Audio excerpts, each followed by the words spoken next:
Distribuição Europa Filmes do Brasil. Versão brasileira Lip-Sync, São Paulo. História das religiões.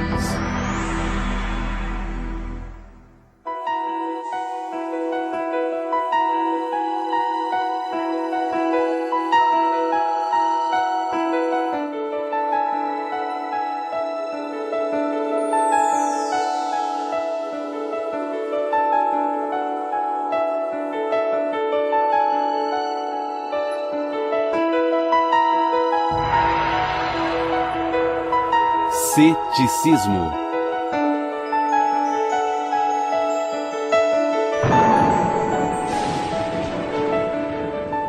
Toda a história escrita pode ser vista como uma tentativa de se entender o mundo e o cosmos.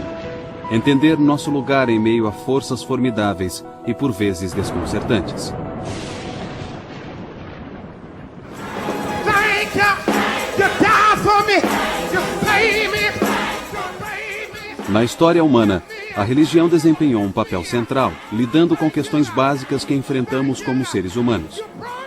Questionamentos sobre propósito, objetivo, sentido e ordem. Em termos contemporâneos, podemos dizer que religiões são sistemas de crença e compromissos pelos quais os fiéis organizam suas vidas.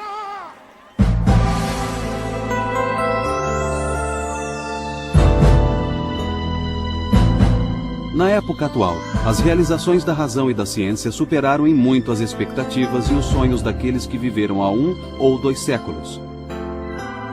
Muitos chegam a duvidar ou rejeitar as religiões tradicionais existentes, cujas afirmações não podem ser provadas ou validadas pela razão. Na virada do século XXI, a vida no mundo ocidental é bastante secular. Ainda há muitas perguntas sobre o futuro papel da religião e também sobre o que irá proteger os valores que, às vezes, parecem só declarações arbitrárias de escolha ou de crença. Os homens parecem ter entendido desde os tempos remotos que somos criaturas sociais. Cada pessoa nasce dentro de um contexto social que é muito mais amplo do que sua existência individual. E passamos a nos conhecer por meio de nossos relacionamentos neste universo social.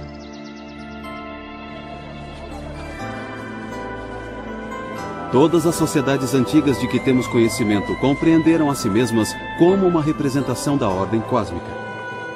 Quando falamos em ordem cósmica, estamos dizendo que o universo é um todo coerente no qual cada parte está ligada às outras partes. Acreditar no cosmo é acreditar que tudo no mundo ou em nossa experiência do mundo é parte de uma estrutura maior. Podemos dizer que o cosmo tem um propósito maior bem além do destino de vidas individuais.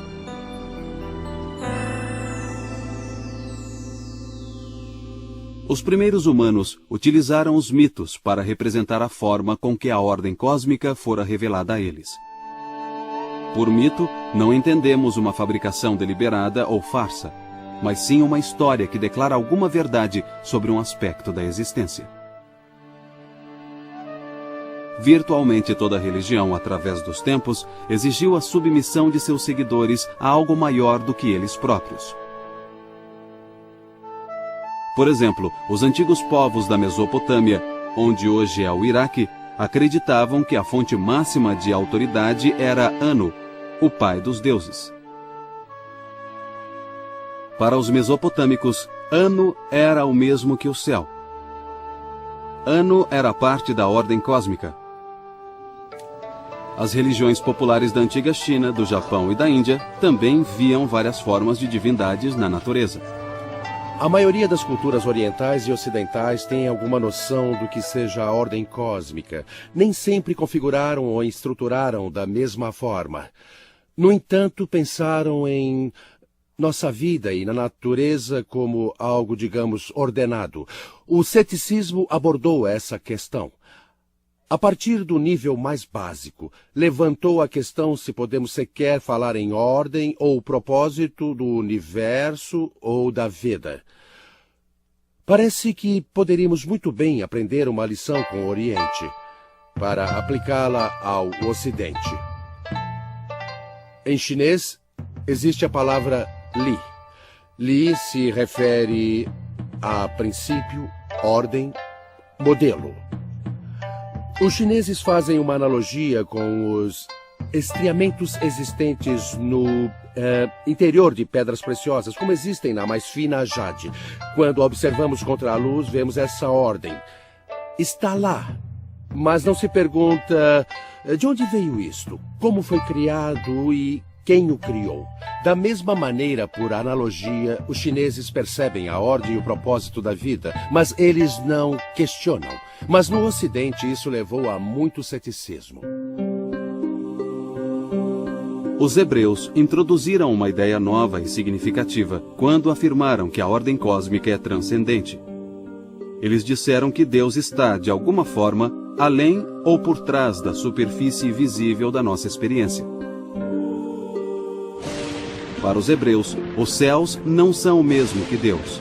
Os céus são criados por Deus e simbolizam o poder e o significado de Deus. Os antigos hebreus já desenvolviam ideias religiosas bem antes de surgir a filosofia ou a lógica formal.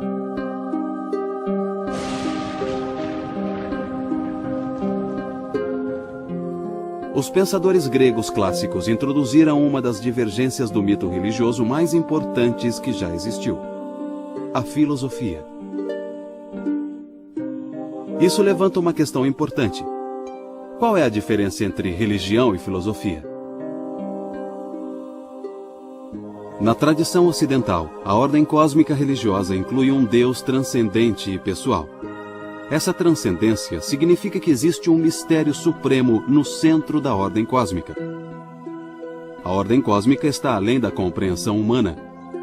Do ponto de vista religioso, a simples noção da vontade de Deus é suficiente para justificar a existência de tudo, embora não explique por que Deus deseja que as coisas sejam como são.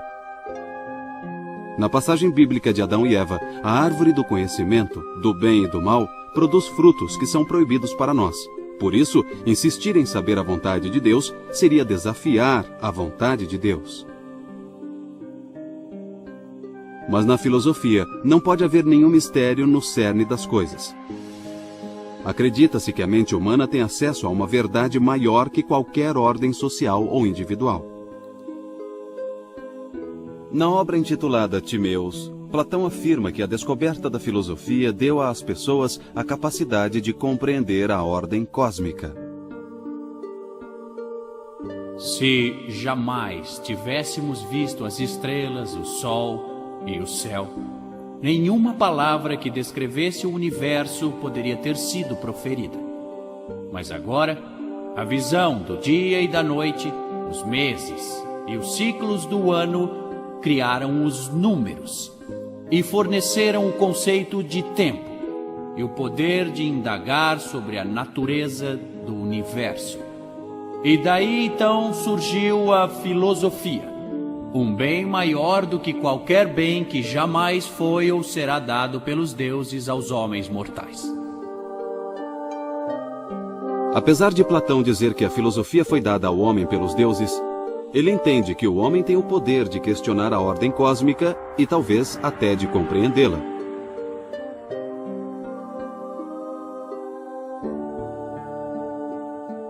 No diálogo de Platão intitulado Eutifor, Platão descreve Sócrates questionando Eutifor a respeito dos deuses e da moralidade. Sócrates pergunta: algo é certo porque tem a aprovação dos deuses, ou os deuses aprovam algo porque é certo? Se alguma coisa está certa porque os deuses a aprovam, então o certo e o errado refletem o julgamento divino. Por outro lado, se os deuses aprovam algo porque é certo, então existe um padrão de retidão, uma ordem ou uma moral cósmica que transcende até os deuses. Sem dúvida, alguns contemporâneos de Sócrates entenderam suas palavras como um ataque às práticas religiosas tradicionais e à negação da existência dos deuses. De fato, Sócrates foi julgado e sentenciado à morte sob a acusação de negar os deuses tradicionais de Atenas. Sócrates foi, assim, um dos primeiros filósofos a expressar alguma forma de ceticismo religioso. Desde então, questões céticas ficaram historicamente entrelaçadas às grandes religiões tradicionais do Ocidente.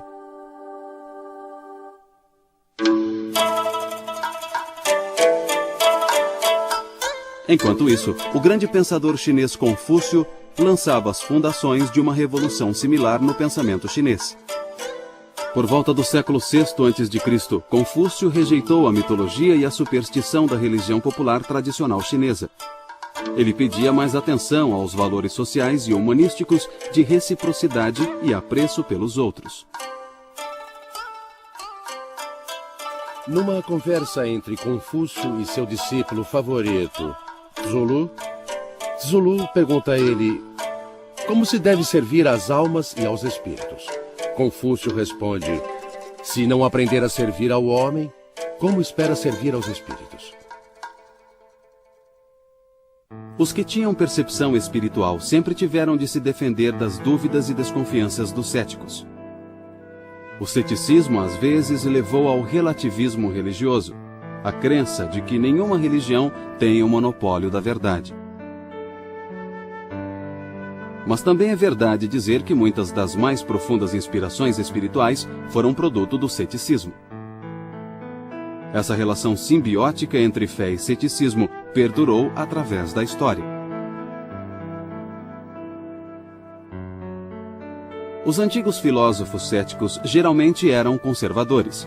Primeiro buscaram a paz de espírito, reafirmando que a razão é limitada, e depois aceitaram as convenções sociais como substitutas. É importante reconhecer que o ceticismo filosófico não é a negação da razão e da filosofia. É a reação contra o que é tido como excesso de pretensão em relação à capacidade da razão autônoma. Existem muitos tipos de ceticismo. E cada um tem sua própria visão do que é o conhecimento e de como chegar a ele. Um cético em relação a uma coisa, talvez não o seja em relação a outra. Outra forma de entender as diferenças entre ciência, filosofia e religião como maneiras de compreender a existência e a realidade humanas é observar a função que o ceticismo tem em cada uma delas. Como a ciência aplica o método cético de fazer perguntas, de buscar conhecimento, o resultado acaba sendo quantificado. E o tipo de questão que a ciência responde lida com a natureza daquilo que chamamos de verdade, ou conhecimento da realidade em coisas mensuráveis. Por outro lado, o ceticismo aplicado à filosofia sempre buscou duas outras coisas, não apenas o tipo de verdade associada ao conhecimento do mundo, mas buscou responder sobre o bem ou o mal, o que é bonito ou o que é feio.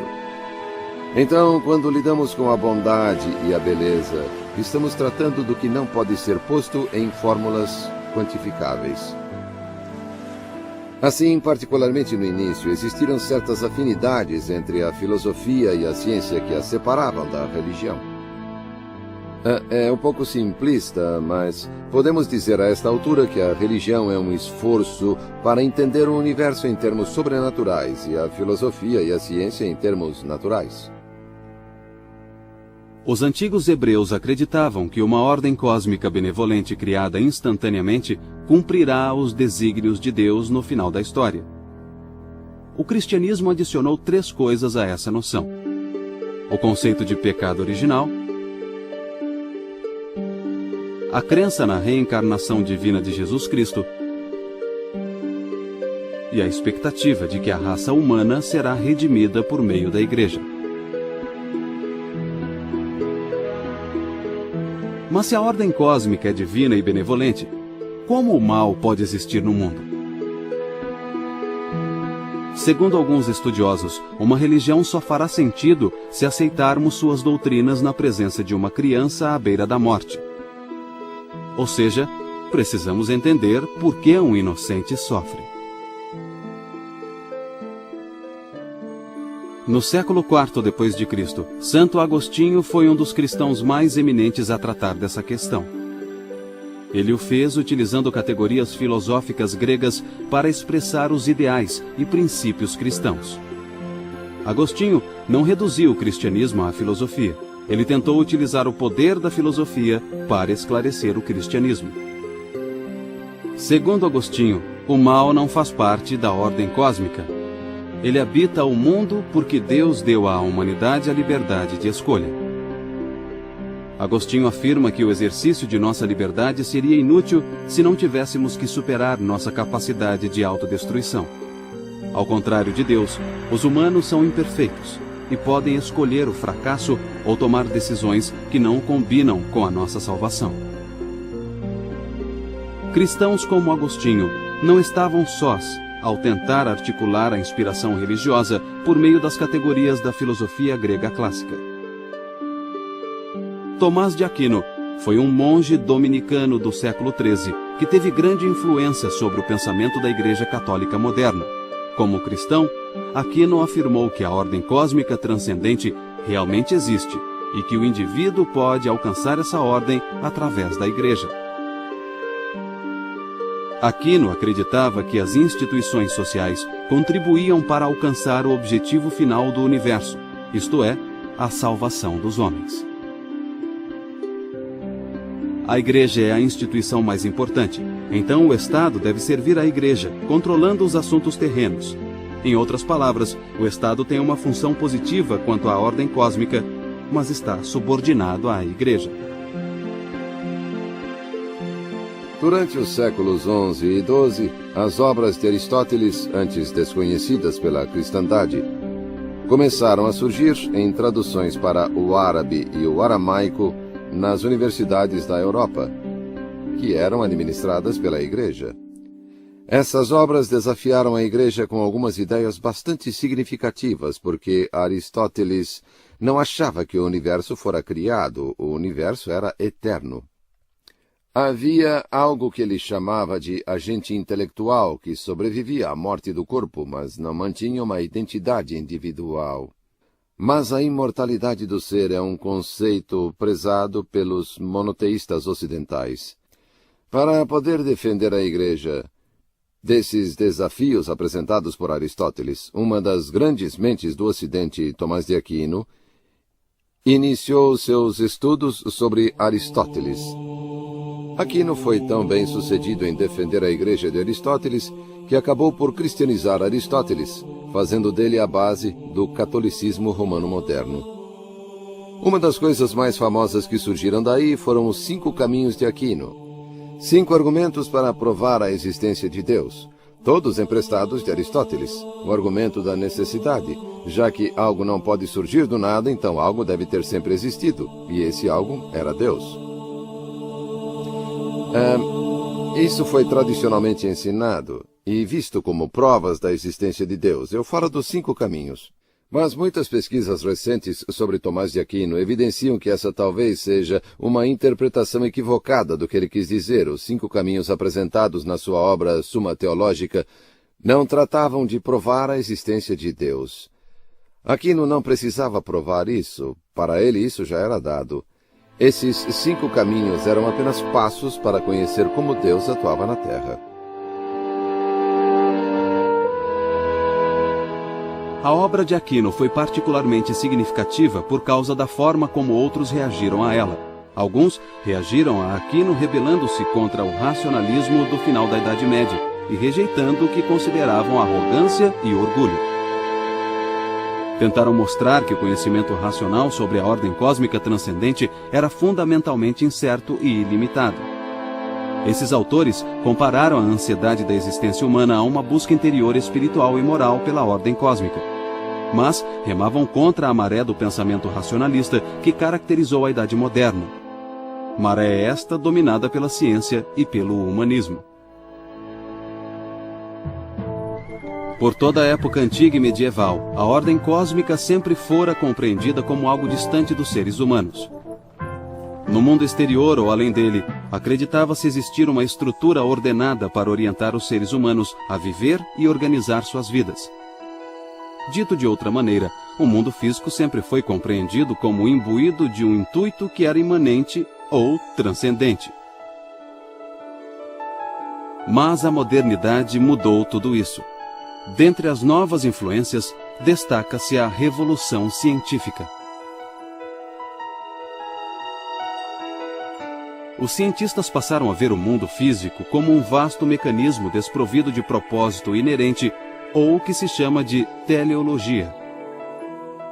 Os cientistas afirmam que o mundo físico opera de acordo com leis mecânicas fixas.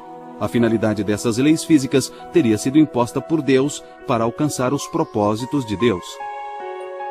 As grandes realizações da ciência moderna também anularam a noção de que o mundo físico pode ser percebido e compreendido de maneira direta.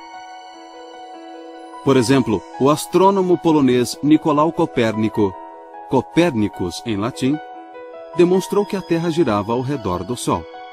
Isso desafia a nossa percepção diária de que o Sol gira ao redor da Terra, nascendo no leste e se pondo no oeste. Copérnico afirmou que a Terra gira em torno de seu eixo, criando a ilusão de que o Sol se move ao redor dela. O conceito de movimento e de como ele é percebido precisou ser reinterpretado. Em especial, agora parece que o movimento precisa ser medido em relação ao observador. Outras mudanças tornaram os pensadores modernos cientes ou conscientes de que muita coisa depende da perspectiva do observador. A arte renascentista retratou essa nova consciência. As viagens de descobrimento também levaram as pessoas a se entender e a entender o mundo de modo bem diferente. Antigos textos de céticos foram redescobertos, e isso mais tarde reacendeu outros argumentos sobre perspectiva. Sem confiança em um propósito ou objetivo externo, ou significado no mundo, muitos pensadores decidiram vasculhar seu íntimo em busca da ordem cósmica.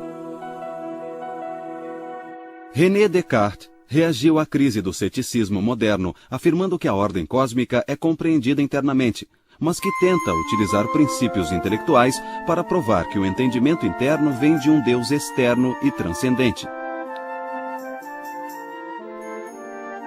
Descartes acreditava ser possível, a partir de princípios intelectuais internos, chegar à verdade. Ele argumentava dizendo que podemos duvidar de tudo, exceto da dúvida. Descartes traça os seguintes passos lógicos.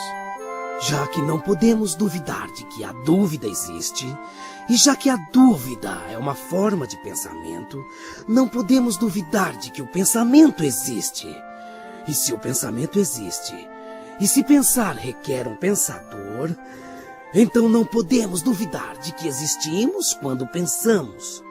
Dentre esses pensamentos está a ideia de que Deus é um ser perfeito. Isso significa que Deus é onipotente, onisciente e bom. Essa ideia de Deus não vem da experiência. Essa ideia não pode ser inventada por mim. Consequentemente, deve vir de Deus. Sendo assim, existe um ser transcendente que garante meus poderes intelectuais.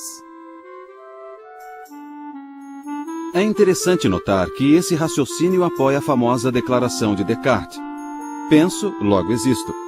Nós também devemos notar que um aspecto crucial do argumento de Descartes é supor que um efeito só pode ter propriedades que derivem de sua causa.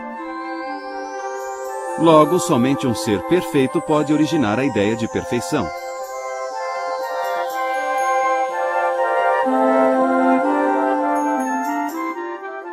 Nos séculos 17 e 18, muitos livre-pensadores procuraram manter a crença em Deus, tornando-a compatível com a racionalidade do iluminismo.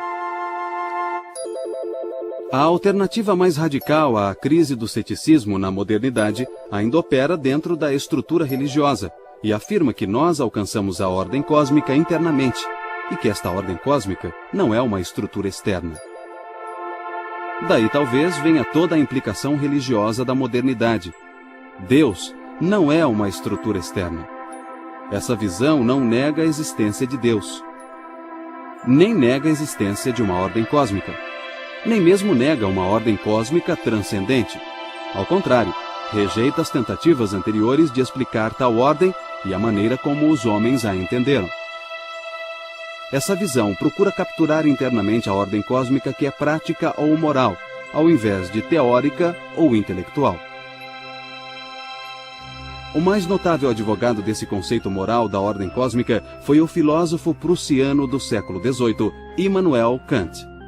Kant dizia que a ordem ou estrutura está baseada em como nós percebemos as coisas e não em uma qualidade objetiva do cosmo em si. Para chegar a essa conclusão, Kant começa por dizer que nossa experiência moral consiste em nos elogiar ou nos culpar pelos atos que praticamos.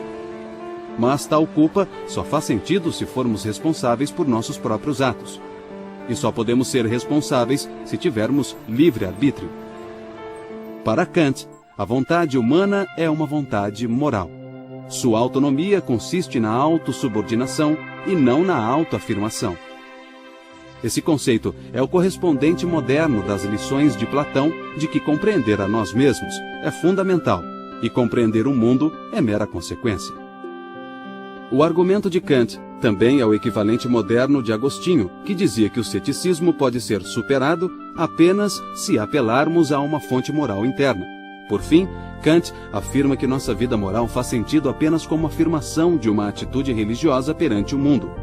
Nosso compromisso com o que é certo e errado deve vir da crença ou da fé, não de provas.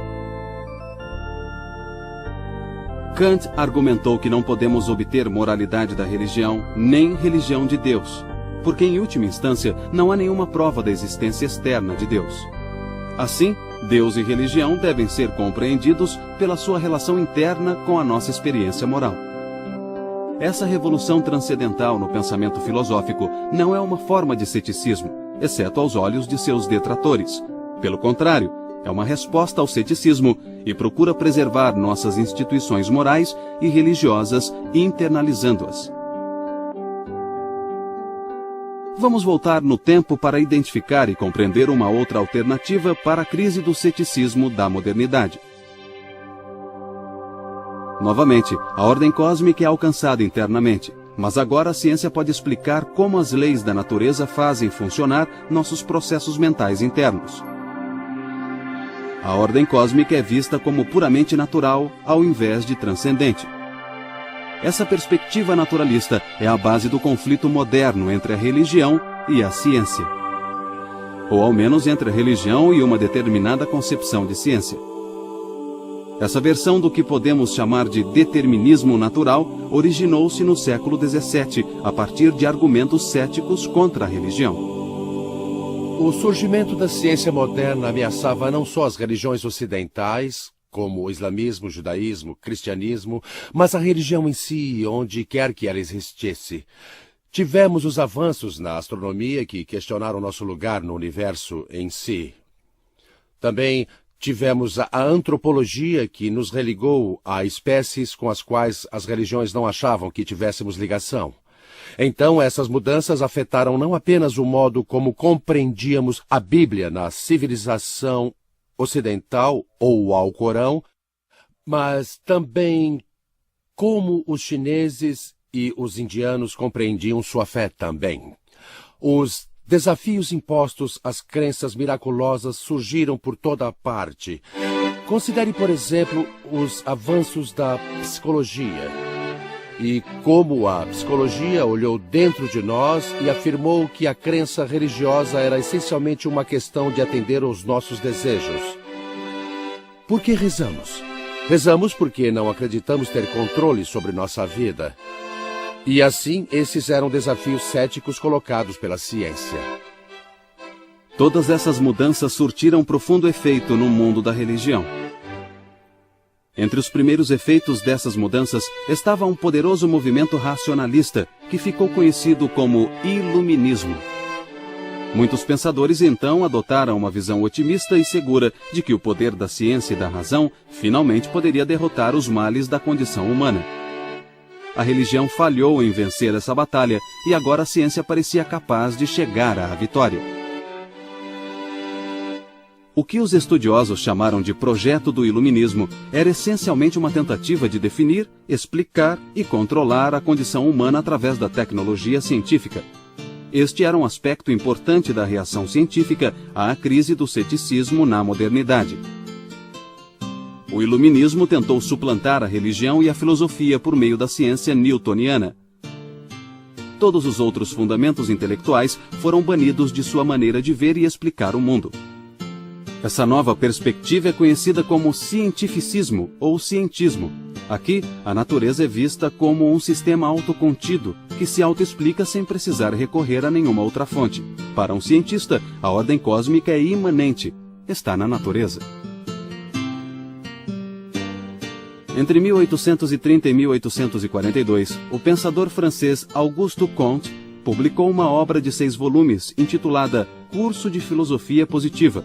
Nela, Comte apresentou uma nova ciência que ele chamou de sociologia e um novo ponto de vista que ficou conhecido como positivismo. Em toda a sua obra, Comte expressou um sentimento que arrebanhou diversos seguidores desde o século XVII. Ele disse que, já que os métodos das ciências físicas eram tão bem-sucedidos, por que não abandonar todos os outros métodos e aplicar o raciocínio científico a todos os nossos empreendimentos? Esse programa positivista do século XIX é uma força poderosa até hoje. Na economia e na ciência política, dá-se muito mais atenção aos assuntos quantificáveis do que aos não quantificáveis. Muitas disciplinas têm procurado se alinhar com as ciências naturais, distanciando-se muito dos esforços mais filosóficos e menos mensuráveis.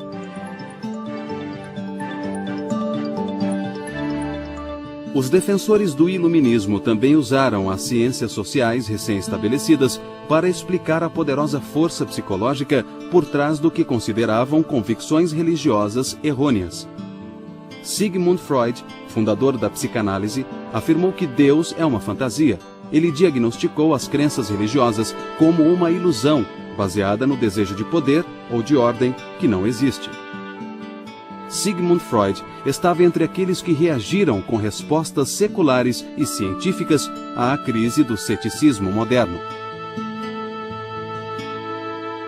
Nesta visão, as concepções de uma ordem cósmica são meras ilusões ou criações humanas. Nesta visão, não existe ordem cósmica. Os positivistas tinham desbancado a religião e agora queriam fazer o mesmo com a ciência. Na verdade, seus defensores chegaram a essa visão em etapas. Primeiro, pode-se dizer que mesmo se houver uma ordem cósmica passível de ser descoberta pela ciência, não há razão para crer que tal ordem seja benevolente para com os seres humanos. Aqui, Nietzsche e Darwin entram na história. O conceito de evolução de Darwin minou a visão de que Deus criou o universo em benefício dos seres humanos. A natureza de Darwin não é um sistema de leis atemporais com padrões repetitíveis projetados para nossa preservação, intervenção e manipulação.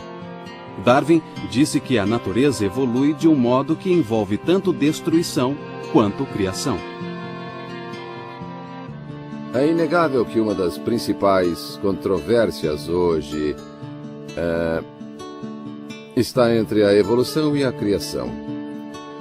Eu argumentaria que se ambas fossem compreendidas corretamente, não estariam necessariamente em conflito entre si. A crença na criação que se encontra no Gênesis não é uma explicação sobre como o universo surgiu.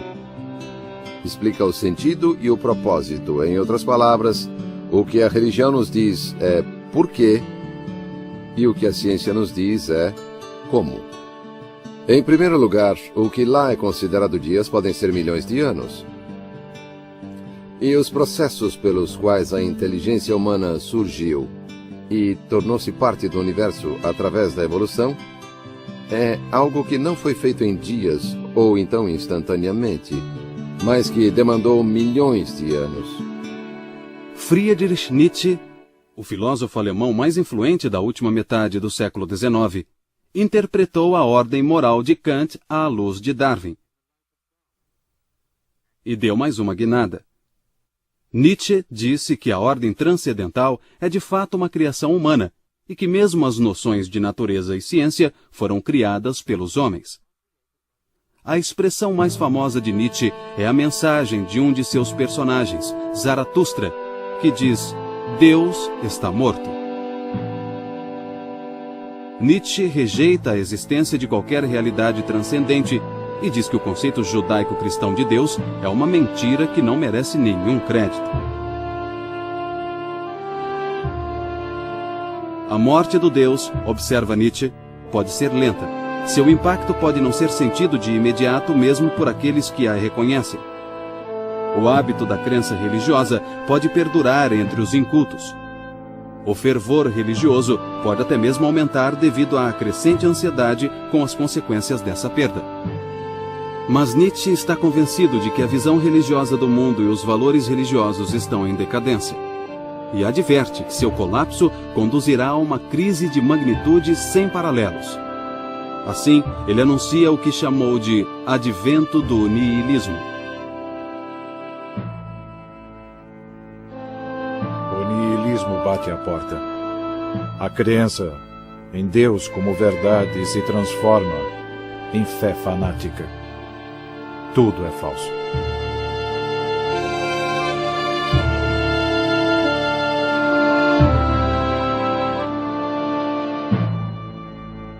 Nietzsche procura enxergar além do niilismo resultante do colapso do pensamento baseado na religião e na metafísica.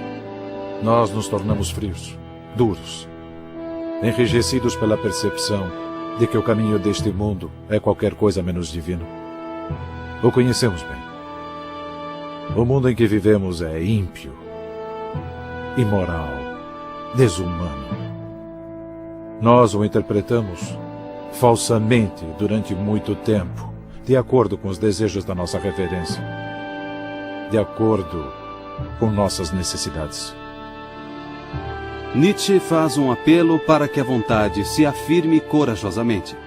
A humanidade escolherá o vazio para não ser esvaziada de escolha. Ele está dizendo que a humanidade, ao invés de aceitar o vazio, vai preferir a destruição pela destruição. Dito de outra maneira, a alternativa para a afirmação é descer em direção à destruição e à morte. Muitos interpretaram as guerras mundiais do século XX como realizações da visão de Nietzsche. Contudo, elementos de moralidade ainda persistem em Nietzsche quando ele diz que há mais poder no autocontrole, na filosofia e na arte do que na sujeição do outro.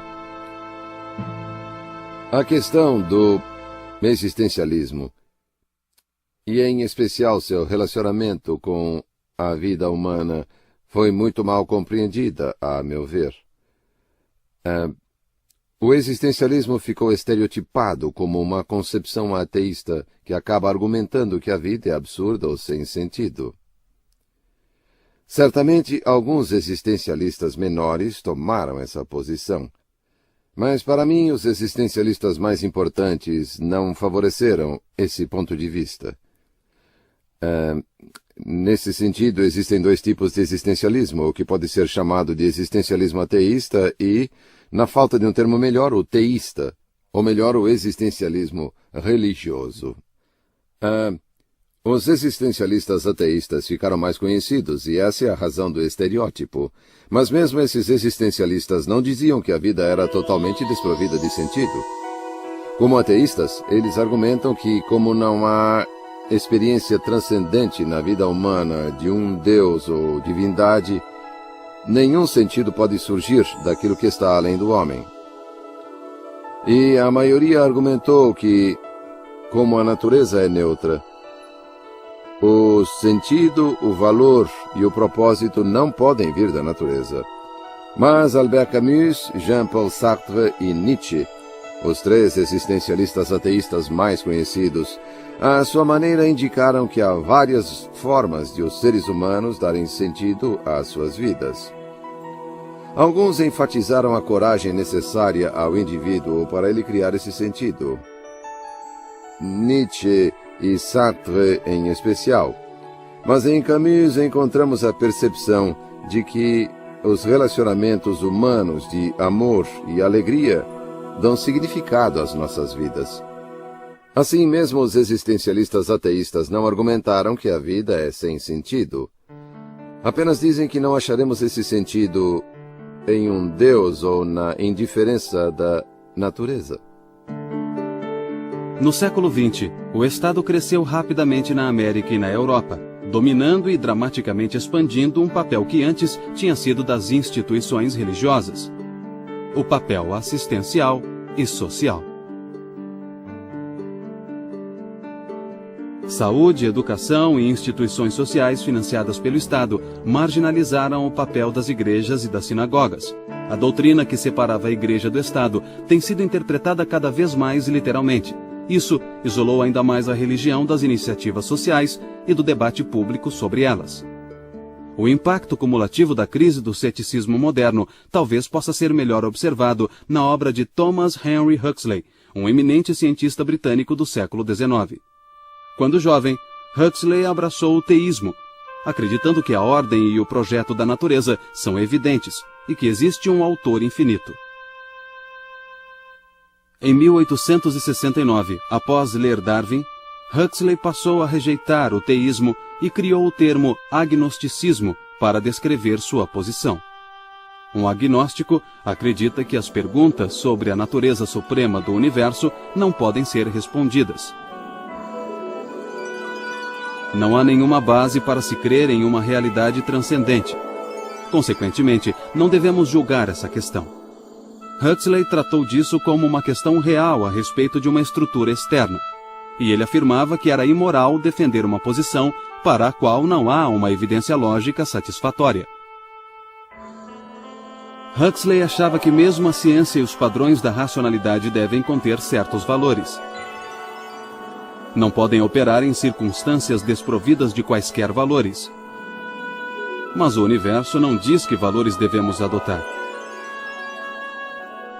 Huxley observou o governo divino do universo e o considerou amoral.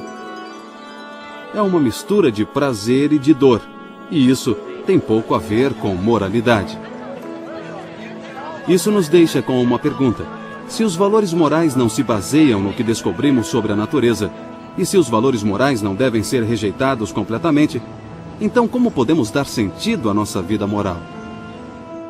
Durante séculos, especialmente no Ocidente, pensava-se que a moralidade estava restrita e conectada à religião de cada um. Agora, no entanto, os discípulos de Huxley e de Darwin, os novos cientistas, chamados de sociobiólogos, estão encontrando precursores do moralismo humano em espécies que nem humanas são: os primatas superiores. De muitas maneiras, a ciência tem sido uma das histórias de maior sucesso da Idade Moderna. A saúde humana e a prosperidade tiveram grandes avanços devido à teoria dos germes que causam doenças, ao uso da eletricidade, ao conhecimento químico e a inúmeras outras descobertas e melhorias científicas e tecnológicas. Com esse conhecimento científico recém-descoberto, apareceram muitas novas percepções filosóficas, bem como novas perguntas e problemas. Dentre as revoluções intelectuais mais profundas está a teoria da relatividade, que enfatiza o papel do observador em vez do objeto observado. Em termos leigos, ciência e filosofia descobriram que o que você vê depende de onde você está. E essa noção trouxe consequências para a teologia, principalmente para as doutrinas religiosas tradicionais que reivindicam a verdade suprema e objetiva. O relativismo veio a ser uma característica marcante, não somente da ciência e da filosofia, mas também da religião e da moralidade. No fim do século XX, muitos teólogos aceitaram a ideia de que todas as crenças religiosas são essencialmente válidas e iguais, mas nenhuma pode reivindicar a verdade absoluta. Ao contrário, crenças religiosas e princípios morais são vistos como pessoais, uma questão de gosto e escolha pessoal. 2 milênios depois de serem reconhecidos, os problemas levantados pelos antigos céticos ainda não foram resolvidos, seja pela filosofia, teologia ou ciência.